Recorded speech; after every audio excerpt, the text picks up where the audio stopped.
సుమారు 18 కోట్ల సంవత్సరాల క్రితం గోండ్వానా ఖండం 3 ముక్కలైంది. అందులోని ఒక భాగంలో India, Madagascar, Australia and Antarctica కలిసి ఉండేవి.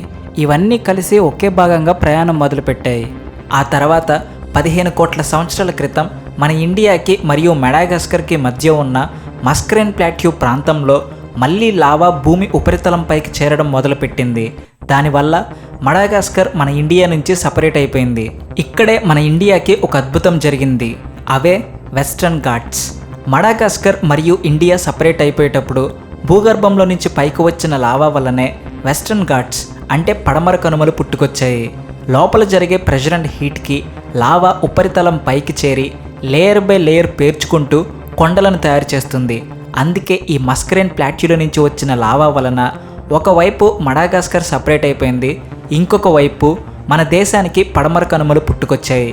అంటే ఇప్పుడు ప్రస్తుతం ఉన్న పడమర కనుమలు పుట్టి 15 కోట్ల సంవత్సరాలు అవుతుంది.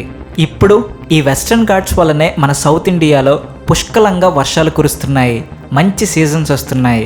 అదెలా అంటే జూన్ మరియు జూలై నెలల్లో అరేబియన్ సముద్రం మీద నుంచి మాన్సూన్ గాలులు వేస్తాయి.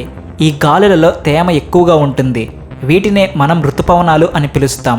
అయితే ఈ గాలులు వచ్చినప్పుడు మన దేశంలో ఉన్న పడమర కనుమలు ఒక గోడలాగా అడ్డుగా నిలుస్తాయి. అందువలన ఈ గాలులు పడమర కనుమలను తాకి పైకి వెళ్ళిపోతాయి. ఆ గాలి ఎప్పుడైతే పడమర కనుమలను తాకుతుందో అది పైకి వెళ్ళిపోయి అక్కడ అది చల్లబడి మేఘాలుగా తయారవుతుంది. ఆ మేఘాలు కండెన్స్ అయ్యి భారీ వర్షాలుగా మన సౌత్ ఇండియాలో కురుస్తాయి.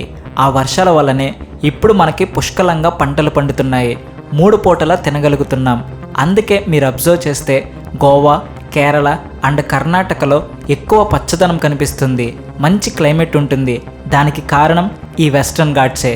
అంతేకాదు ఈ పడమర కనుమలు పుట్టినప్పుడు మన ఇండియన్ ప్లేట్ పడమర వైపున కొంచెం పైకి లేచింది, తూర్పు వైపున కిందకి దిగింది. ఈ కారణం చేతనే మన సౌత్ ఇండియాలో ఉన్న అన్ని నదులు పడమర నుంచి తూర్పు వైపుకి ప్రవహిస్తూ బే ఆఫ్ బెంగాల్లో కలుస్తాయి. దీని మీద ఫుల్ వీడియో కావాలి అనుకుంటే కింద ట్యాగ్ చేశాను చూడండి.